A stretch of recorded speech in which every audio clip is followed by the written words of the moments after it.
Namitha news కు స్వాగతం. ముందుగా హెడ్లైన్స్. ప్యారానగర్ సచివాలయం వద్ద మరుగుదొడ్ల నిర్మాణం నిలిపివేయాలని టీడీపీ వార్డు ఇన్ఛార్జ్ రేగడి ప్రసాద్ కుమార్ డిమాండ్. నిమ్మనపల్లి మండలం రాజవాటివారిపల్లిలో కుక్కల దాడిలో జింక మృతి చెందిన ఘటన చోటు చేసుకుంది. మదనపల్లిలో ఘనంగా ప్రపంచ దోమల దినోత్సవాన్ని వైద్య ఆరోగ్య శాఖ కార్యాలయంలో నిర్వహణ. పి కొత్తకోట గుడిపల్లి సమీపంలో రోడ్డు ప్రమాదం, ద్విచక్ర వాహనాన్ని ఢీకొన్న ఐచర్ యువకుడు మృతి. విద్యార్థుల భవిష్యత్తుతో చెలగాట పాడితే ఊరుకునేది లేదని ఏఐఎస్ఎఫ్ హెచ్చరిక. ప్యారానగర్ సచివాలయం వద్ద మరుగుదొడ్ల నిర్మాణం నిలిపివేయాలని టీడీపీ వార్డు ఇన్ఛార్జ్ రేగడి ప్రసాద్ కుమార్ డిమాండ్ చేశారు. మదనపల్లె 22వ వార్డు పరిధిలోని ప్యారానగర్ సచివాలయం ఎదుట నిర్మిస్తున్న ప్రజా మరుగుదొడ్ల పనులను ఆయన పరిశీలించారు. ప్రజలకు రద్దీ ఎక్కువగా ఉండే ప్రాంతాల్లోనే మరుగుదొడ్లు నిర్మించాలని, ప్రస్తుత స్థలంలో నిర్మాణం చేపట్టడం వల్ల భవిష్యత్తులో ప్రజారోగ్య సమస్యలు తలెత్తే అవకాశం ఉందని పేర్కొన్నారు. నిర్మాణ ప్రదేశంలో సరియైన డ్రైనేజీ, నీటి సరఫరా, మరుగుదొడ్ల వ్యర్థాలను సురక్షితంగా తరలించే వ్యవస్థ వంటి మౌలిక సదుపాయాలు ఉన్నాయా లేదా అధికారులు పరిశీలించాలని కోరారు. అలాగే నిర్మాణానికి సంబంధించిన అనుమతులు, అంచనాలు, వర్క్ ఆర్డర్, కొలతలు, బిల్లులను సమగ్రంగా తనిఖీ చేయాలని డిమాండ్ చేశారు. ఈ అంశంపై ఇప్పటికే పీజీఆర్ఎస్ లో జిల్లా కలెక్టర్ కు ANMY 20260708-375 ఫిర్యాదు ద్వారా అర్జీ సమర్పించినప్పటికీ ఇప్పటి వరకు సమగ్ర విచారణ జరగలేదని తెలిపారు. తక్షణమే స్థల పరిశీలన నిర్వహించి నిబంధనలకు విరుద్ధంగా నిర్మాణం జరుగుతున్నట్లు తేలితే పనులను నిలిపివేయాలని కోరారు. ప్రజాధనం దుర్వినియోగం జరిగినట్లు తేలితే బాధ్యులపై చర్యలు తీసుకోవాలని, విచారణ నివేదికను ప్రజలకు అందుబాటులో ఉంచాలని రేగడి ప్రసాద్ కుమార్ డిమాండ్ చేశారు. ఈ పోరాటం వ్యక్తిగత ప్రయోజనాల కోసం కాదని, ప్రజలకు ఉపయోగపడే ప్రాంతాల్లో మౌలిక సదుపాయాలు కల్పించడంతో పాటు ప్రజారోగ్యాన్ని కాపాడేందుకేనని స్పష్టం చేశారు. అందరికీ నమస్కారం. అన్నమయ్య జిల్లా మదనపల్లి నియోజకవర్గం 22వ ward daily market, weekly market సంత కానుకొని BSNL ఆఫీస్ బ్యాక్ సైడు, ప్రభుత్వ ఆసుపత్రి quarters back side, girls college గోడ కానుకొని ప్యారానగర్ సచివాలయం ముందర, అలాగే జిల్లా ప్రజా వాటర్ ఫెసిలిటీస్ కానీ ఇతర సౌకర్యాలు కానీ లేకపోవడం వల్ల ఇది మళ్ళీ నిరుపయోగంగా ఉండిపోవడము, ప్లస్ 2 రోజులు వాడి 3వ రోజుకి నిలిపేస్తే ప్రజాధనం కానీ ప్రభుత్వ ధనం కానీ వృధా అవుతుంది. అలాగే ప్రభుత్వానికి చెడ్డ పేరు వస్తుందని కూటమి ప్రభుత్వం తరఫున ఈ వార్డు ఇన్ఛార్జిగా నేను గతంలో పీజీఆర్ఎస్ పెట్టాను. నిన్న కూడా పీజీఆర్ఎస్లో ఆన్లైన్లో పెట్టాను. అధికారులకి తెలియజేసే కమిషనర్ గారికి, మున్సిపల్ కమిషనర్ గారికి కానీ ఏఈకి కానీ చెప్తే ఇది స్వచ్ఛ భారత్ ఏకి సంబంధము, మాకు సంబంధం లేదంటారు. కాకపోతే ఇక్కడ వర్కర్లు వచ్చిన, కాంట్రాక్టర్లు వచ్చిన మున్సిపల్ కమిషనర్తో పోయి మాట్లాడుకోకండి అంటారు. అంటే మీరు ఎవరు కడతాన్నారో, ఎవరెవరు దీన్ని నిర్మిస్తున్నారో అనేది మీకే సరైన అవగాహన లేకపోతే రేపు పొద్దున్నే ఇక్కడ మీరు దేనికి ఉపయోగం లేని బాత్రూంలు ఎలా కడతారు? మీరు ఈ బుద్ధి వరకే బాత్రూంలు కట్టిండేటు కానీ, గతంలో మేము పీజీఆర్ఎస్ పెట్టిండేటు కానీ, దొంతి లేఅవుట్ సచివాలయంలో బాత్రూంలు నిరుపయోగంగా ఉన్నాయి. 2 సంవత్సరాలు అయింది కూటమి ప్రభుత్వం వస్తానని చెప్పిన, ఇంతవరకు దాన్ని రెడీ చేయలేదు. మీరు చూస్తే అలాగే రైతు బజార్లో బాత్రూంలు అలాగే ఉన్నాయి.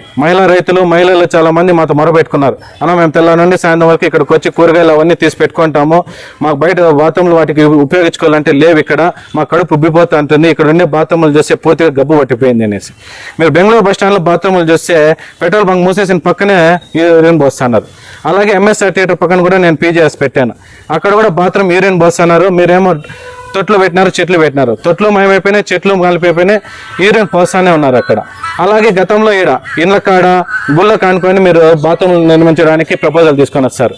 ఇలాంటి ప్రపోజల్స్ కాకుండా ప్రజలకు ఉపయోగపడే విధంగా సరైన చోట మీరు సెర్చ్ చేసి సరైన విధానంలో బాత్రూమ్లు కానీ ఇతర కన్స్ట్రక్షన్ కానీ చేసే ఎటువంటి అబ్జెక్షన్లు రావు. అలా కాకుండా మీరు నిరుపయోగంగా సచివాలయానికి గేట్ ఎదురుగా మీరు బాత్రూమ్లు కడతా అంటే వాళ్ళు రేపు పొద్దున్న ఎలా ఉపయోగించుకుంటారు? ఇక్కడ ప్రజలు వచ్చే స్మెల్కి ఇక్కడ ఉండగలుగుతారా? ఇటు ఉపయోగించుకోవాలి. ఇప్పుడు గుంతలు వేసినారు, మొన్న అబ్జెక్షన్ పెడితే 4 రోజులు నిలిపేశారు, మళ్ళీ దొంగగా ఇప్పుడు కడుతున్నారు. మళ్ళీ నేను అబ్జెక్షన్ పెట్టాను. పీజీఆర్ఎస్ అంటే లెక్క లేదు అంటారు, అయినా కట్టండి, ఎవరు వస్తే ఏమి, ఎవరు చేస్తే ఏమి, అవన్నీ పీజీఆర్ఎస్లు అంతా మాకు తెలియదు, మాకు చెల్లవు అంటారు. ఇవేనా మీరు వర్కర్లకి ఫోన్లు చేస్తారు, కాంట్రాక్టర్లు మెసేజ్లు మీరు కట్టండి మాకు కమిషనర్ చెప్పింది అంటారు. ఇదేనా అండి మీరు చేస్తుండేది ప్రభుత్వ చెడ్డ పేరు తెచ్చే విధంగా?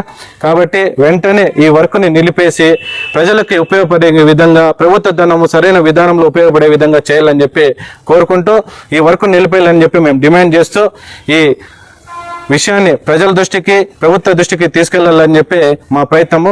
కాబట్టి ప్రజాధనం ఎప్పుడు కానీ సరైన విధానంలో ఉపయోగపడాలని చెప్పి తెలియజేస్తూ అందరికీ ధన్యవాదాలు తెలియజేస్తున్నాను. అన్నమయ్య జిల్లా తంబళ్లపల్లి బి కొత్తకోట మండలం గుడిపల్లి సమీపంలో రోడ్డు ప్రమాదం. ద్విచక్ర వాహనాన్ని ఢీకొన్న ఐచర్ వాహనం, యువకుడి దుర్మరణం. మృతి చెందిన యువకుడు గుడిపల్లికి చెందిన వెంకటేష్ గా గుర్తింపు. ఘటనా స్థలానికి చేరుకుని విచారణ చేపట్టిన బి కొత్తకోట ఎస్ఐ చిన్న బాలాజీ స్థానిక పెట్రోల్ బంకు డ్యూటీ కోసం వెళుతుండగా ప్రమాదం. ఘటనా స్థలంలోనే మృతి చెందిన వెంకటేష్ మృతదేహాన్ని పోస్టుమార్టం నిమిత్తం మదనపల్లి జిల్లా ఆసుపత్రికి తరలింపు. భారత మాజీ ప్రధానమంత్రి రాజీవ్ గాంధీ జయంతిని మదనపల్లి దొంతి వీధి కాంగ్రెస్ పార్టీ కార్యాలయంలో గురువారం ఆ పార్టీ సీనియర్ నాయకులు ఎస్ రెడ్డి సాహెబ్ ఆధ్వర్యంలో ఘనంగా జరుపుకున్నారు. ఈ సందర్భంగా కాంగ్రెస్ పార్టీ నాయకులు రాజీవ్ గాంధీ చిత్రపటానికి పూలమాలలు వేసి నివాళులర్పించారు. ఈ సందర్భంగా ఎస్ రెడ్డి సాహెబ్ మాట్లాడుతూ రాజీవ్ గాంధీ జయంతిని దేశవ్యాప్తంగా సద్భావన దివస్ గా నిర్వహిస్తారని వివరించారు. దేశంలో శాంతి, మత సామరస్యం, జాతీయ ఐక్యత మరియు సోదర భావాన్ని పెంపొందించడం సద్భావన దివస్ దినోత్సవ ముఖ్య ఉద్దేశమన్నారు. దేశంలో టెలికాం విప్లవానికి కంప్యూటరీకరణకు పునాదులు వేయడంతో పాటు 18 ఏళ్లకే ఓటు హక్కు కల్పించడంలో స్వర్గీయ ప్రధానమంత్రి రాజీవ్ గాంధీ కీలక పాత్ర పోషించారని వివరించారు. బీజేపీ అవలంబించే సిద్ధాంతాలు, మతపరమైన విధానాలు సమాజంలో విభేదాలను పెంచుతున్నాయని ఆవేదన వ్యక్తం చేశారు. మూడో ప్రధానమంత్రిగా ఆ రోజు దివంగత ఇందిరాగాంధీ గారు స్వర్గస్థులైన తర్వాత రాజీవ్ గాంధీ గారు ప్రధానమంత్రి అయ్యారు. రాజీవ్ గాంధీ గారి వారసత్వంగా ఈరోజు రాహుల్ గాంధీ గారు కూడా ప్రధానమంత్రి కావడానికి భారతదేశం ఎదురుచూస్తూ ఉంది. రాజీవ్ గాంధీ గారి అవసరం ఎంతుందో ఆ రోజుల్లో ఆయన జన్మదిన సందర్భంగా భారతదేశానికి ఒక దిశానిర్దేశం చేశారు. ఆయన అవసరం ఆ రోజు ఎంత ఉన్నిందో ఈరోజు రాహుల్ గాంధీ గారి అవసరం కూడా అంతే ఉంది. ఇప్పుడు జరుగుతున్న ప్రభుత్వ వ్యతిరేక విధానాలు, భారతదేశ ప్రజల పట్ల ప్రభుత్వం తీసుకుంటున్న వ్యతిరేక నిర్ణయాలను ఎప్పటికప్పుడు ఎక్కడికక్కడ ఎండగొడుతూ వస్తున్నటువంటి రాహుల్ గాంధీ గారు కూడా వారి తండ్రి రాజీవ్ గాంధీ గారి అడుగుజాడల్లో నడుస్తున్నారు. రాజీవ్ గాంధీ గారి ముందు చూపు, వారి కుటుంబం అందించిన సేవలు, వారికి నిస్వార్థంగా ప్రాణాలకు ముప్పు ఉండదన్నా కూడా శాంతి కోసం కానీ సౌభ్రాతృత్వం కోసం కానీ శ్రీలంకలో శాంతి నెలకొల్పడానికి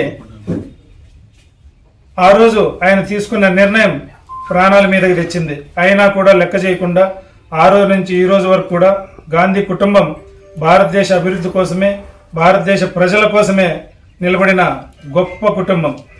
అలాంటి గొప్ప కుటుంబం నుంచి మరొకసారి మన రాహుల్ గాంధీ గారు ప్రధానమంత్రి కావాల్సిందే. ప్రధానమంత్రి గాంధీ కుటుంబం నుంచి అయితేనే భారతదేశం ఐకమత్యంగా ఎదుగుతుంది, ఆర్థికంగా ముందుకు పోతుంది. యువతకు ఆశాదీపం కాంగ్రెస్ పార్టీనే.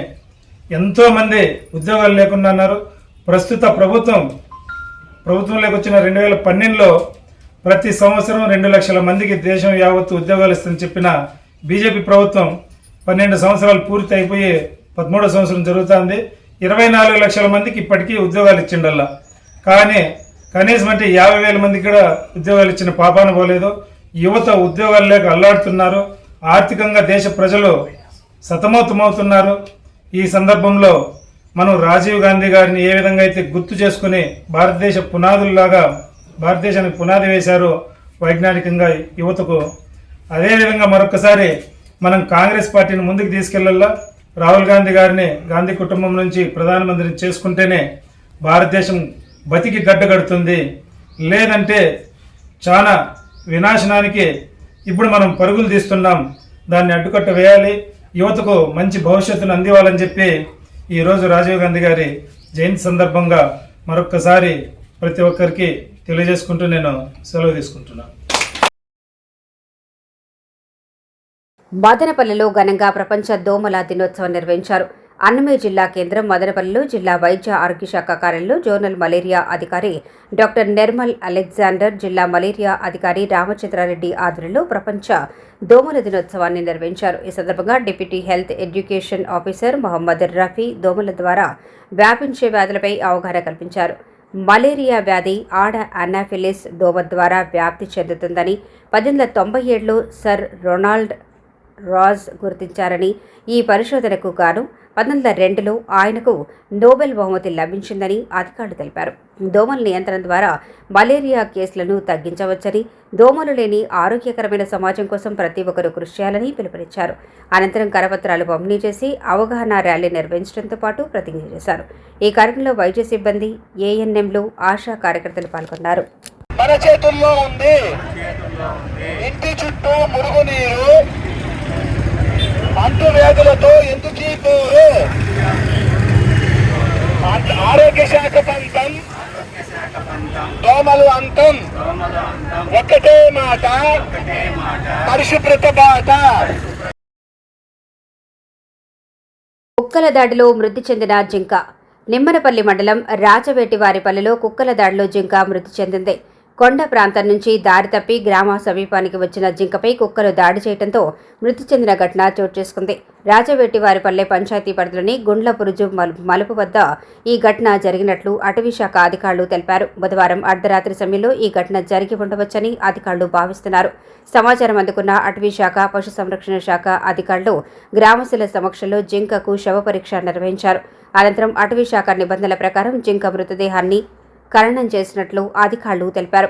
ఈ ఘటనపై అటవీశాఖ అధికారులు వివరాలు నమోదు చేసుకుని గ్రామస్తులకు వన్యప్రాణుల సంరక్షణపై అవగాహన కల్పించారు. విద్యార్థుల భవిష్యత్తుతో చెలగాటమాడితే ఊరుకునేది లేదని ఏఐఎస్ఎఫ్ హెచ్చరించింది. మార్పు రావాలి, మార్పు కావాలి నినాదంతో ఏఐఎస్ఎఫ్ అన్నమయ్య జిల్లా సమితి ఆధ్వర్యంలో మదనపల్లి కలెక్టరేట్ వద్ద భారీ ధర్నా నిర్వహించారు. ప్రభుత్వ విద్యారంగ వ్యతిరేక విధానాలను నిరసిస్తూ విద్యార్థులు, నాయకులు పెద్ద ఎత్తున నినాదాలు చేశారు. ఈ సందర్భంగా ఏఐఎస్ఎఫ్ జిల్లా కార్యదర్శి కె మాధవ్ మాట్లాడుతూ బీటీ కళాశాలకు యూనివర్సిటీ స్థాయి కల్పించాలని, మదనపల్లి మెడికల్ కళాశాలను ప్రభుత్వ ఆధ్వర్యంలోనే కొనసాగించాలని డిమాండ్ చేశారు. మూసివేసిన ప్రభుత్వ పాఠశాలను తిరిగి తెరవటంతో పాటు ఖాళీగా ఉన్న ఉపాధ్యాయ, అధ్యాపక పోస్టులను భర్తీ చేయాలని కోరారు. అలాగే ఫీజు రియంబర్స్మెంట్, స్కాలర్షిప్ బకాయిలను విడుదల చేయాలని, విద్యార్థులకు మెరుగైన వసతి, భోజనం కల్పించాలని డిమాండ్ చేశారు. విద్యారంగ సమస్యలు పరిష్కరించకపోతే ఉద్యమాన్ని రాష్ట్ర వ్యాప్తంగా మరింత ఉధృతం చేస్తామని ఏఐఎస్ఎఫ్ నాయకులు హెచ్చరించారు. ఈరోజు రాష్ట్ర సమితి పిలుపులో భాగంగా ఏఐఎస్ఎఫ్ రాష్ట్ర వ్యాప్తంగా విద్యారంగ సమస్యలు పరిష్కరించాలని పెద్ద ఎత్తున ఇవాళ నిరసన కార్యక్రమాలు నిర్వహించడం జరిగింది. ఈ ముఖ్య ఉద్దేశం, రాష్ట్రంలో పెండింగ్ లో ఉన్నటువంటి ఫీజు రియంబర్స్మెంట్ బకాయిలు దాదాపుగా కుప్పలుగా పేరుకుపోయాయి. విద్యార్థులు ఉన్నత స్థాయి విద్యను అభ్యసించుకొని అదేవిధంగా జాబులకు వెళ్లాలంటే, ఇంకా అనేక రకాలుగా ఉన్నత స్థాయి విద్యను అభ్యసించాలంటే కూడా ఈ ఫీజు రియంబర్స్మెంట్ బకాయిలు విడుదల చేయకపోవడం వల్ల కళాశాలలు, యాజమాన్యాలు అనేక రకాలమైనటువంటి విద్యార్థులకు ఇబ్బందులు గురి చేస్తా ఉన్నారు. సర్టిఫికెట్లు ఇవ్వడం లేదు. అదేవిధంగా రాష్ట్ర వ్యాప్తంగా కేజీవీపీ టెండర్లు వేశారు. దీంట్లో పూర్తిగా కూడా అవకతవకలు ఉన్నాయి. దీనిపైన సమగ్ర విచారణ జరపాలి. ఎవరైతే న్యాయంగా ఉన్నటువంటి వాళ్ళకందరికీ కూడా న్యాయం చేయాలని చెప్పిన all India students federation KS ఒక డిమాండ్ చేస్తా ఉన్నాం. అదేవిధంగా మదనపల్లిలో బీటీ కళాశాలకి అనేక చరిత్ర ఉంది. ఈ చరిత్ర సంబంధించినటువంటి ప్రతి ఒక్కరికి కూడా తెలిసినటువంటి ఉంది. అదేవిధంగా ఈ కళాశాలలో కూడా రవీంద్రనాథ్ ఠాగూర్ గారు జాతీయ గీతాన్ని బెంగాల్ నుంచి ఇంగ్లీష్ లోకి ట్రాన్స్లేట్ చేయడం జరిగింది. ఈ కళాశాలను ఎన్నికల హామీల్లో ఈ చంద్రబాబు నాయుడు గారు, విద్యాశాఖ మంత్రి నారా లోకేష్ గారు అనేక రకాలుగా చెప్పారు, వాగ్దానాలు చేశారు. బీటీ కళాశాలను ప్రభుత్వ ఆధునంలో నడుపుతామన్నారు.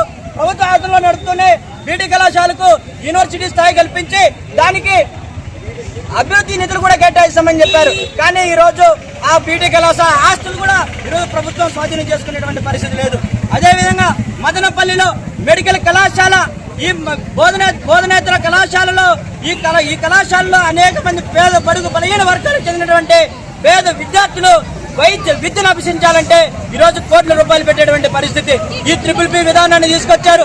గతంలో ఉన్నటువంటి జగన్మోహన్ రెడ్డి గారు విద్యార్థులన్నీ కూడా మోసం చేశారు. ఇతను చేస్తున్నటువంటి మోసాల్ని మేము ఎండగడతాం. జీవన్ నెంబర్ 107 108 రద్దు చేస్తాం.